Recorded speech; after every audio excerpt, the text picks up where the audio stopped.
नमस्कार, मैं हूं मनोज वर्मा और आप देख रहे हैं हमारा खास कार्यक्रम अटेंशन। और आज अटेंशन में बात होगी बीजेपी के एजेंडे में फिर मुसलमान। जी हाँ, 6 अप्रैल को बीजेपी का स्थापना दिवस है, लिहाजा इस दिन पार्टी 65,000 बूथों पर सम्मेलन करने जा रही है। इतना ही नहीं, इन सम्मेलनों में वक्फ संशोधन विधेयक, 3 तलाक समेत मुसलमानों से जुड़े कई मुद्दों पर चर्चा होगी। बीजेपी जनता के बीच भी जाकर विपक्ष की ओर से फैलाए जा रहे भ्रम को दूर करेगी।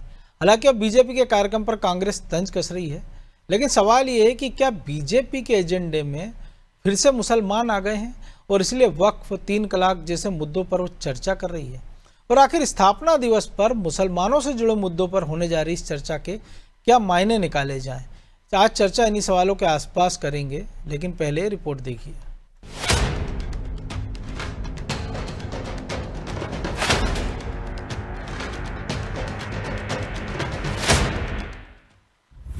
बीजेपी का स्थापना दिवस, रणनीति भी बनाई जबरदस्त। 6 अप्रैल को बीजेपी का स्थापना दिवस है, लेकिन इस बार सिर्फ जश्न नहीं, जमीनी अभियान, बूथ स्तरीय सम्मेलन और सामाजिक मुद्दों पर सीधा वार होगा। 6 अप्रैल से पार्टी 65,000 बूथों पर सम्मेलन करेगी। हर घर पार्टी का झंडा लहराएगा। मुख्यमंत्री से लेकर जिला स्तर तक के नेता इन सम्मेलनों में भाग लेंगे, यानी सत्ता और संगठन की पूरी ताकत झोंकी जा रही है। खास बात ये कि इन सम्मेलनों में वक्फ, 3 तलाक जैसे संवेदनशील मुद्दे पर भी चर्चा होगी, यानी कांग्रेस के आरोपों का जवाब अब जमीनी सियासत से दिया जाएगा। या यूं कहें कि बीजेपी इस स्थापना दिवस को सियासी ताकत के प्रदर्शन में बदलना चाहती है। सक्रिय सदस्यों के सम्मेलन विधानसभा स्तर पर होंगे, उसमें भी 3 विषयों को लेकर के कार्यकर्ता अपनी बात कहेंगे। सीए कानून होगा, ट्रिपल तलाक होगा, या अभी हाल ही में पारित वक्फ कानून में संशोधन पारित करके नया कानून बनाने का काम आज भारत की संसद ने किया है। इन सारे मुद्दों की चर्चा प्राथमिक सदस्यों से लेकर के हमारे सक्रिय सदस्यों तक भारतीय जनता पार्टी के सभी कार्यकर्ता करेंगे। जहां 6 और 7 अप्रैल को प्राथमिक सदस्यों के सम्मेलन होंगे, वहीं 8 और 9 अप्रैल को विधानसभा स्तर पर सक्रिय सदस्यों का जुटान होगा। कुल मिलाकर कहें तो बीजेपी अब सीधे उस नैरेटिव को पकड़ रही है जिसे विपक्ष धर्म और अल्पसंख्यक विरोध का रंग देता आया है। हालांकि बीजेपी के इन कार्यक्रम पर कांग्रेस तंज कस रही है। भाजपा के, मोदी सरकार के लाए हुए बिल भी बड़े अजीब होते हैं, इनके बनाए हुए कानून भी बड़े अजीब होते हैं। मतलब ये जनता को कम बुद्धि वाला समझते हैं क्या, कि जो बिल लाते हैं कहते जनता को बिल समझ में नहीं आया, कांग्रेस ने भ्रमित कर दिया। एक तरफ तो आप कहते हो कांग्रेस के पास कार्यकर्ता नहीं है, फिर कहते हो कांग्रेस ने भ्रमित कर दिया, और फिर आप कहते हो जनता को फायदे बताने के लिए हम जनता के बीच जाएंगे। अब सुना है कि वक्फ बिल के एवं 3 तलाक के अपने स्थापना दिवस पर भाजपा के कार्यकर्ता जनता के बीच जाकर फायदे गिनवाएंगे। अरे साहब, अगर बिल अच्छा होता तो आपको फायदे गिनाने की आवश्यकता नहीं होती, जनता समझदार है। अपने स्थापना दिवस के मौके पर वक्फ और 3 तलाक जैसे मुद्दों को मंच पर लाकर बीजेपी साफ संदेश देना चाहती है कि उसने जो किया वो राष्ट्रहित में था, और जो भ्रम फैलाए गए उन्हें अब जमीनी स्तर पर जवाब मिलेगा। इसलिए बीजेपी ने जनता के बीच जाने का प्लान बनाया, यानी बीजेपी अब डिबेट के बजाय डायरेक्ट डायलॉग के मोड में आ चुकी है, और अब वो विपक्ष को सीधे जवाब देगी तो वोटर से सीधी बात करेगी। ब्यूरो रिपोर्ट, अनादि टीवी।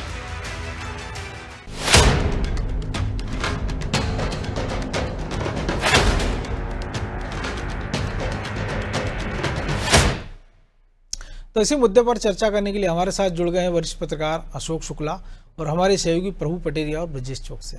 स्वागत है शुक्ला जी आपका अनादि टीवी में। और आमतौर पर कोई भी पार्टी या संस्थान अपने स्थापना दिवस पर अपनी बात करता है, अपनी रीति नीति हो, अपने संस्थान के कामकाज हो, उसका उद्देश्य हो।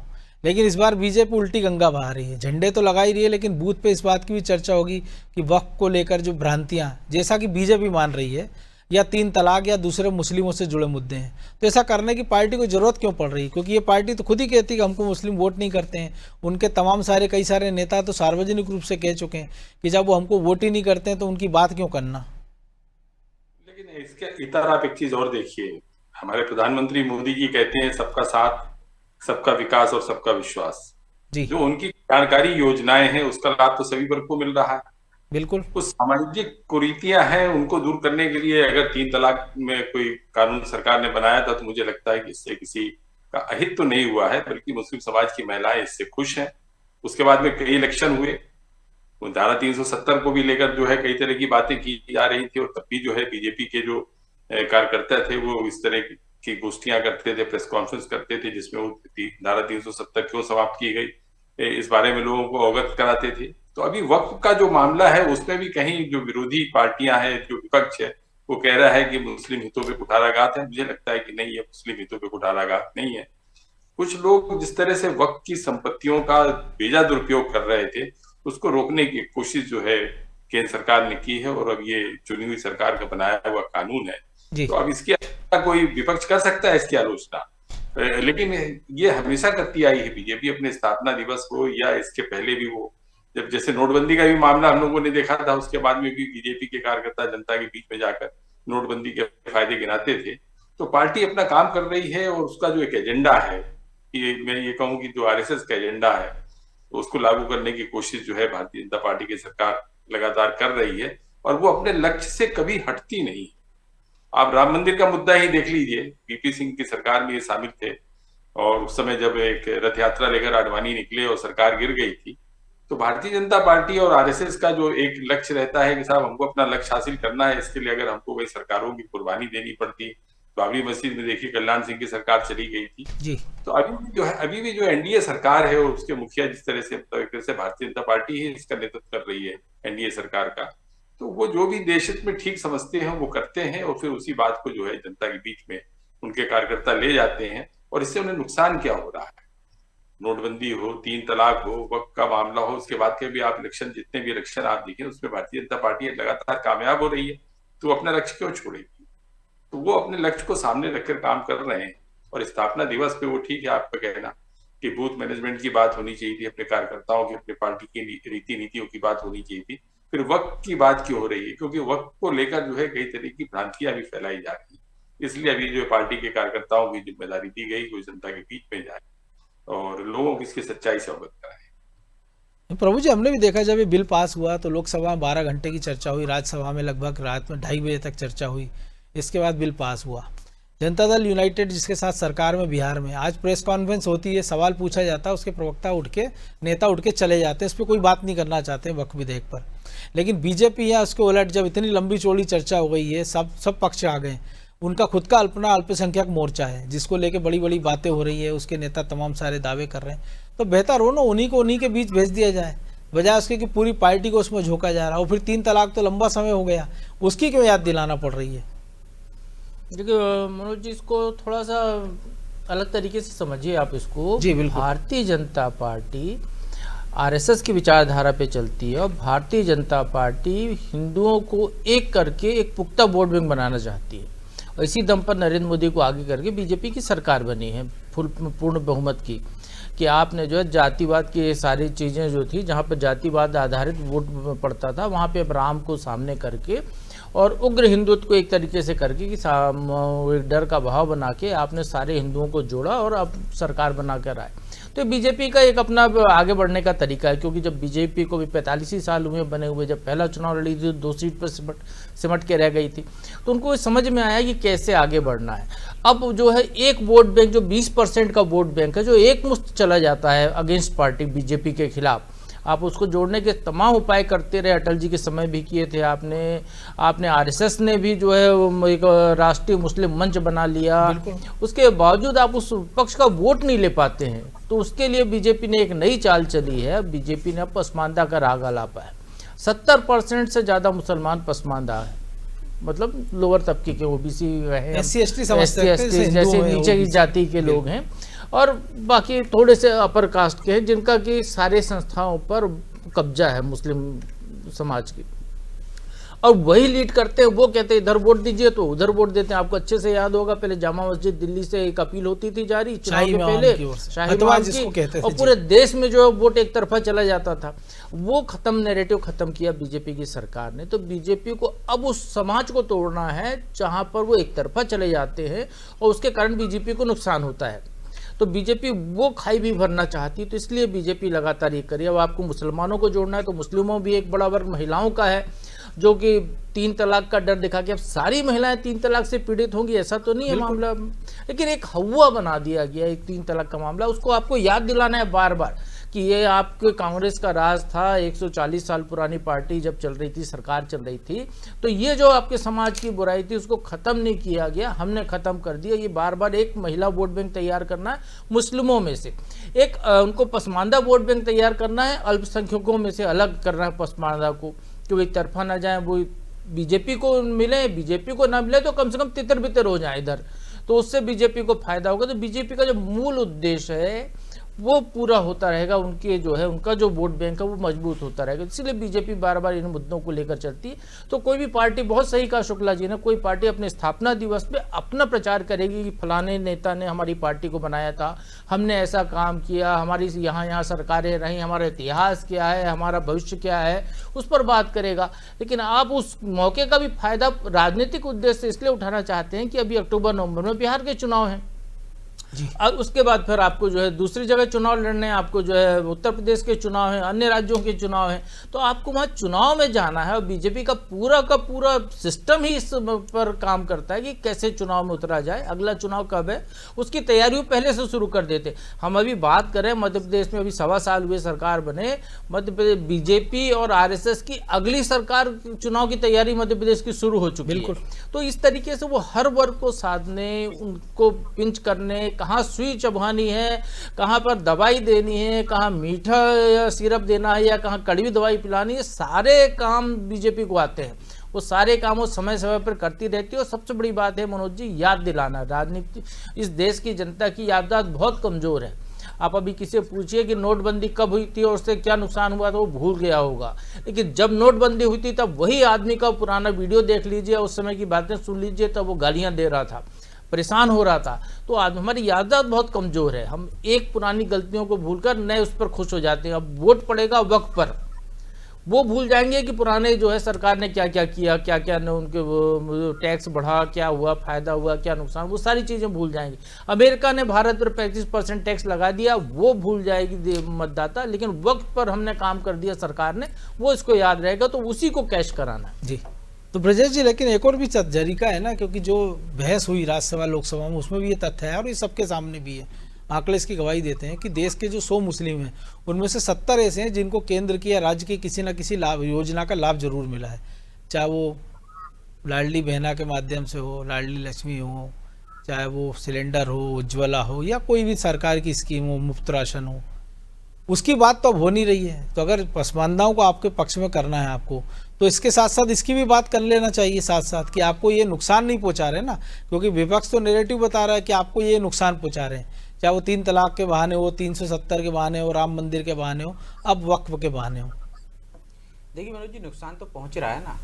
आप पूर्ण बहुमत में थे और आज गठबंधन में सरकार में है, तो कहीं ना कहीं तो आपको नुकसान हुआ है ना। नहीं, लेकिन अल्पसंख्यकों को तो कोई नुकसान नहीं हो रहा ना, अल्पसंख्यकों को नुकसान नहीं हो रहा है। लेकिन अल्पसंख्यकों का जो वोट बैंक, जो प्रभु जी बता रहे थे, एक मुश्त जा रहा है ना। किसके खिलाफ जा रहा है? बीजेपी के खिलाफ जा रहा है। जो पूरी पार्टियां जैसे कांग्रेस और अन्य पार्टी का करती थी, बीजेपी का जो वोट बैंक था, जो बीजेपी ने हिंदुत्व के नाते एकजुट किया है, उसे जातियों में बांटती थी, दलित में, आदिवासियों में, वो बढ़ जाता था। 20% एक मुश्त वोट मिलता था, ये बटा हुआ वोट मिलता था, तो उनकी सत्ता में रहते थे, वो बरकरार रहते थे। वही फार्मूला तो बीजेपी अपना रही है। बीजेपी अब अपने जो वोट बैंक है उसको उसने हिंदुत्व के छाते के नीचे ले आई है।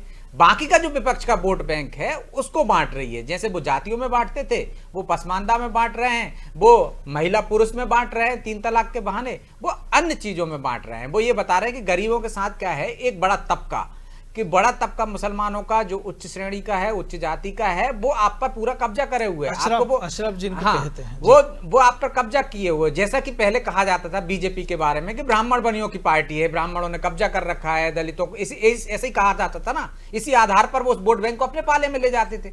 वही रणनीति अब बीजेपी अपना रही है। चूंकि एक वोट बैंक में जो 20% वोट बैंक है उसमें घर कर चुकी है ये बात कि बीजेपी उनकी हितैषी नहीं है। आप उनको आवास दे रहे हैं तब भी उनको भरोसा नहीं हो रहा, चाहे प्रधानमंत्री आवास दे रहे हो, चाहे सिलेंडर दे रहे हो उनको, चाहे राशन दे रहे हो मुफ्त में, चाहे आयुष्मान योजना का लाभ दे रहे हो, लेकिन वो वोट बैंक आया नहीं ना।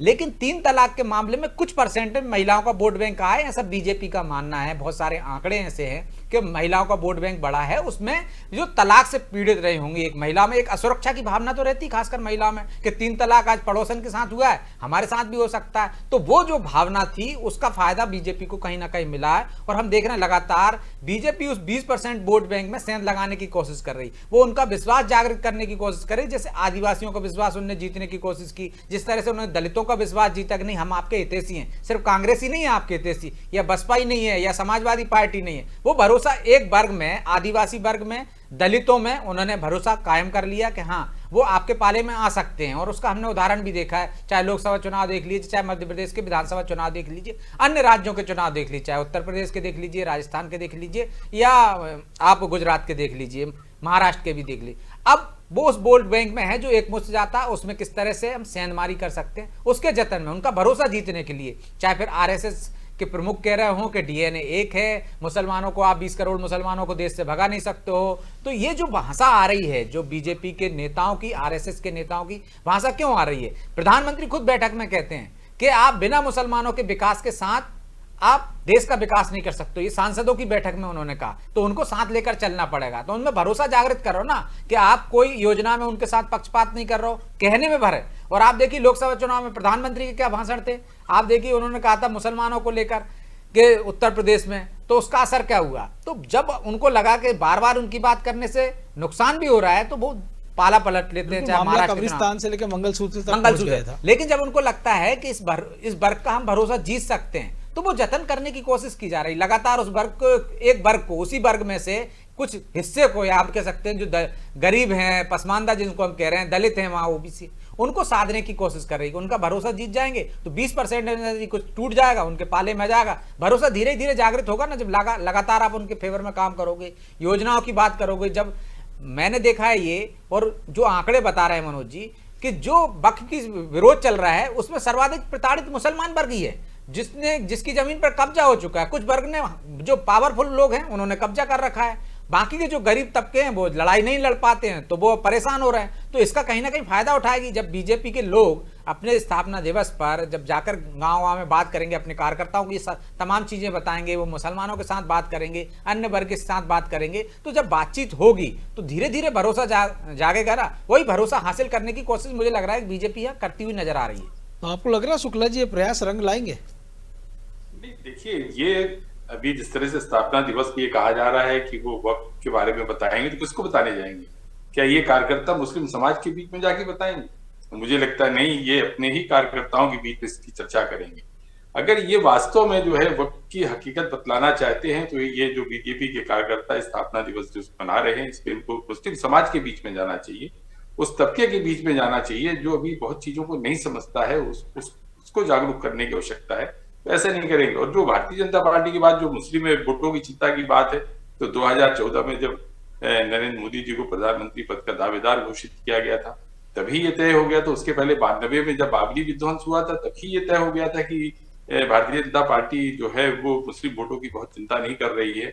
वो 20 बनाम 80 का जो उनका एक एजेंडा था कि हमको जो है 80% हिंदू वोटों की आवश्यकता ज्यादा है, 20% की आपको जरूरत नहीं है। अब ये 20% भी बटा हुआ है, कहीं ये बहुजन में बटा हुआ है, कहीं समाजवादियों में बटा, कहीं कांग्रेस में बटा है। अभी आप दिल्ली के विधानसभा के इलेक्शन देख लीजिए, बहुत सारे मुस्लिम बहुल क्षेत्रों में जो है भारतीय जनता पार्टी के प्रत्याशी जीते हैं। तो भारतीय जनता पार्टी जो है मुस्लिम वोटों की चिंता, लेकिन वो वही जीते ना जब मुकाबला त्रिकोणीय या चतुष्कोणीय था कि AIM थी या कांग्रेस थी। तो वो देखिए, मुस्लिम वोटों का बंटवारा तो हो ही रहा है, वो चाहे भारतीय जनता पार्टी की नीतियों की वजह से हो रहा हो या विपक्ष की एकजुटता नहीं है इस वजह से बंटवारा हो रहा हो। तो भारतीय जनता पार्टी अभी इस चिंता से मुक्त है।